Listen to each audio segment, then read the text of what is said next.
E nessa terça e quarta tivemos o resultado da inflação nos Estados Unidos, onde ela veio maior do que o esperado, tanto para o consumidor quanto para a manufatura. Mas quais são os impactos na economia e o que isso significa para o Bitcoin? Eu sou o Fábio, você está no Mundo Centralizado e bora pro vídeo!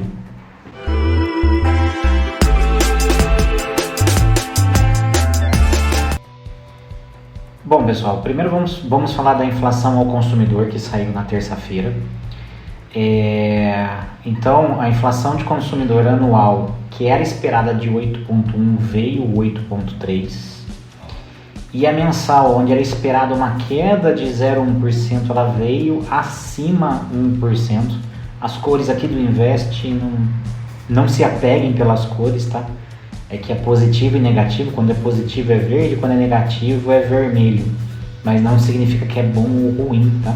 Então a gente teve uma inflação ao consumidor muito mais alta do que era se esperado pelo mercado. Por quê? E principalmente o que assustou foi a inflação núcleo. Então a inflação núcleo, ela veio maior, 6,3, então ela aumentou mais do que o esperado e veio quase o dobro do esperado para o aumento mensal.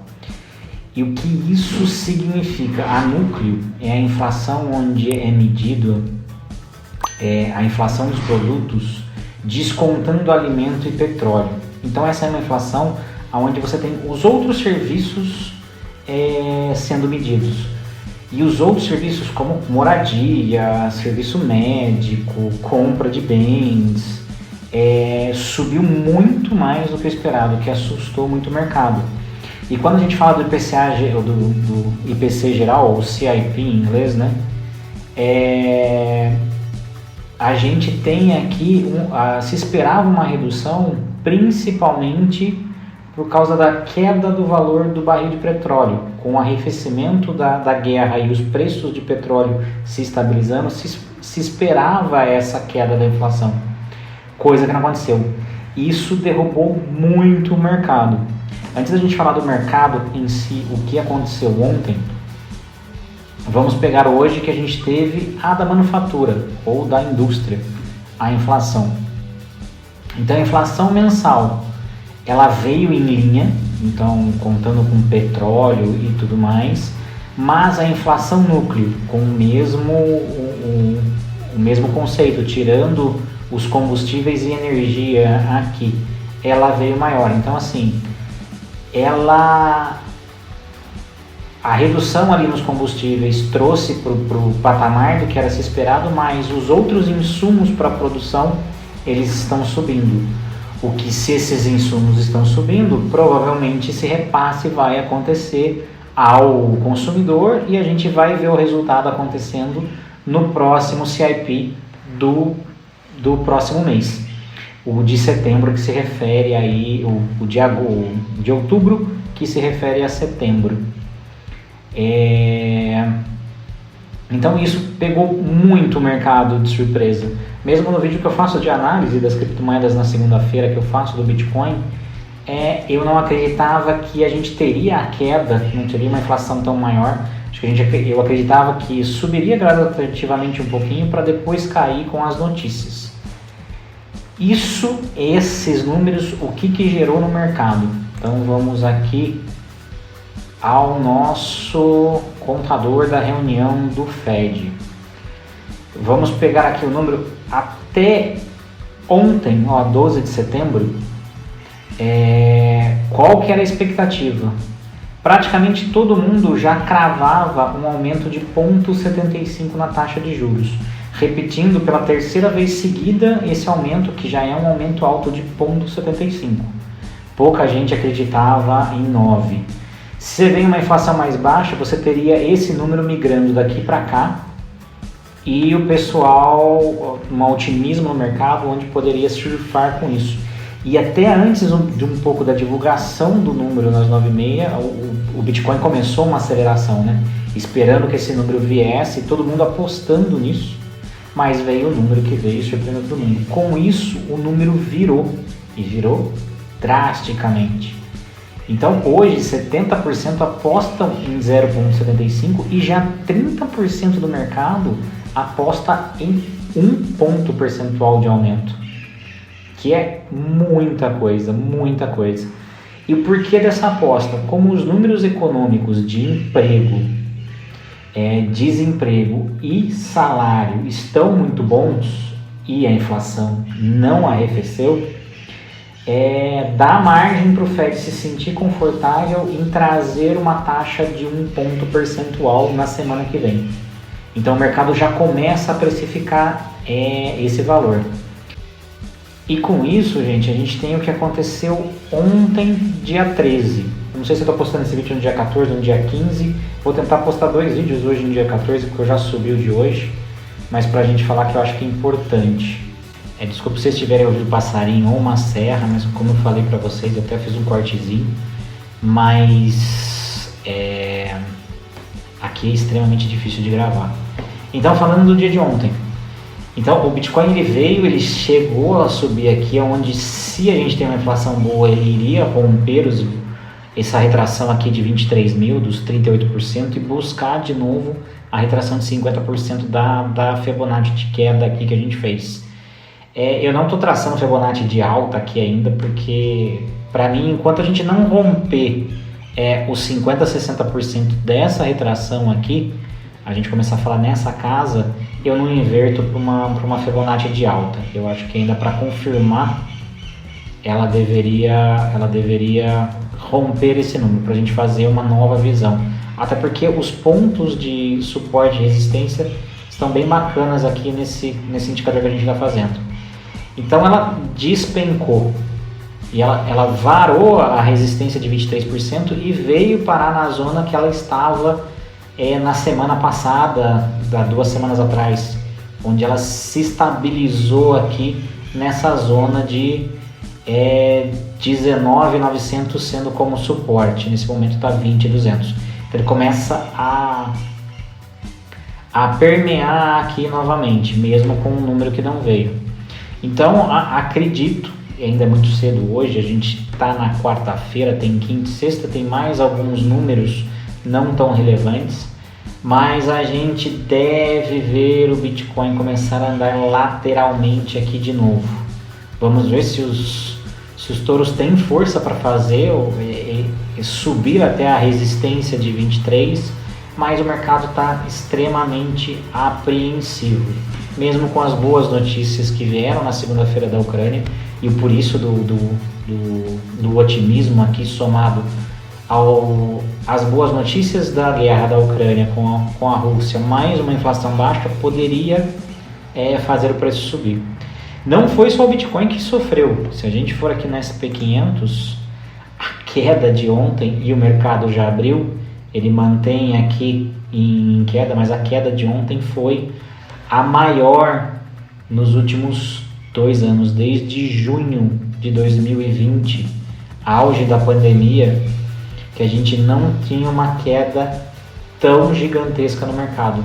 Para vocês terem uma noção da grandeza do impacto do valor de inflação ontem, a Bolsa Americana perdeu mais de 1 trilhão de valor em um dia de operação. É mais que o PIB brasileiro, acho que é 1,4 trilhões que foram perdidos de valor de mercado na operação de ontem. Então tudo que o mercado veio trazendo um otimismo e carregando, principalmente por causa do petróleo, foi por água abaixo, e a gente tem sinais claros que essa crise ela deve perpetuar por mais tempo essa recessão. Vamos falar um pouquinho, aproveitando que a gente já está aqui, eu coloco um pouquinho do Ethereum. O Ethereum sentiu ontem, então a gente está aqui e ele fez um topo mais alto e está fazendo, a gente precisa confirmar amanhã, um fundo mais alto também, deixa eu pôr mais perto aqui, né, para ficar mais bonitinho.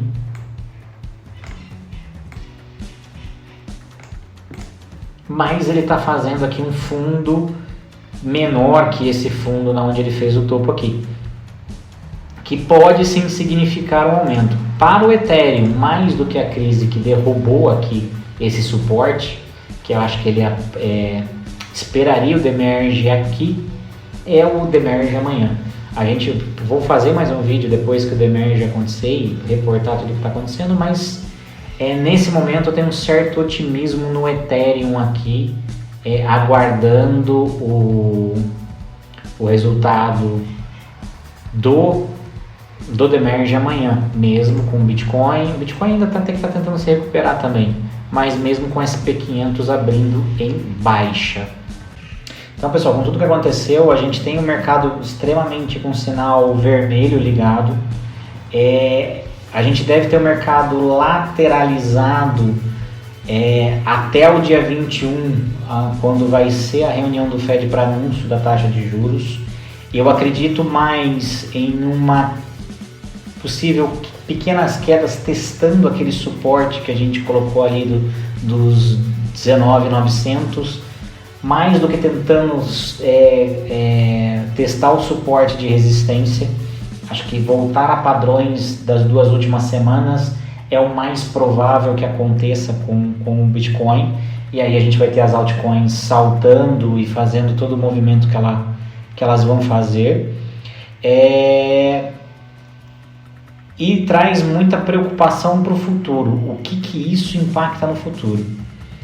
Então, assim, inflação não arrefecendo nos Estados Unidos. Então a gente já começa a ter aí uma preocupação grande de até quando esses juros vão subir. Crise energética na Europa, que a gente falou no vídeo aqui, que também não tem previsão para término, por mais que a Europa esteja correndo atrás, pelo menos 6 meses de crise, se agravando muito agora no inverno, deve acontecer. Então essas duas coisas somadas.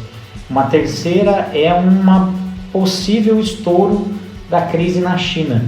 Vídeo que sai essa semana ainda para a gente falar um pouquinho da China. Tudo isso traz um cenário para o mercado não muito promissor.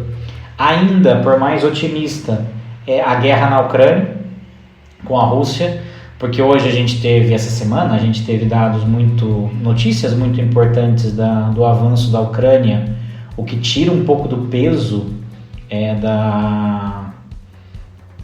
do fator guerra, mas guerra é guerra, e caso haja uma contraofensiva mais forte da Rússia, voltando a intensificar e ganhar território, esse fator pode voltar a pesar, porque o barril deve voltar a subir. Então esses 4 fatores somados, a gente está vivendo um momento muito complicado. A gente acabou de sair de uma pandemia que a gente não se recuperou ainda do fechamento de toda a economia em quase 2 anos. Então a gente não conseguiu se recuperar, e todos esses fatores agravam muito. Devemos ter aí um futuro sombrio nesse final de 2022 e 2023, onde a gente tem que tomar muito cuidado com os investimentos, e aí fazer investimentos, ou você compra para holdar e segurar, por exemplo, o Bitcoin, que vai ser uma aposta muito boa, que ele deve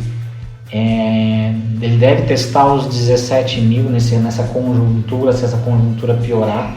Era algo que eu já não via mais como probabilidade. Acho que os 19 era o fundo, mas como as crises vão se agravando e ainda a gente não tem a crise chinesa explodindo, então a gente deve falar em 17, 14 mil para o Bitcoin ano que vem, se essa crise chinesa realmente explodir. Então eu fico mais pessimista do que eu estava no passado, e vale a pena ficar muito atento. Holdar Bitcoin para o futuro até passar todas essas crises, vai ter boas oportunidades de compra, e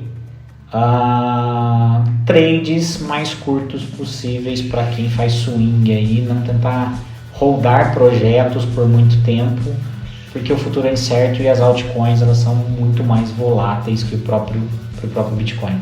Pessoal, eu espero que vocês tenham gostado. Se você gostou, curte, compartilha, comenta, ajuda demais o canal. Eu agradeço de coração. Não está inscrito, se inscreve aí.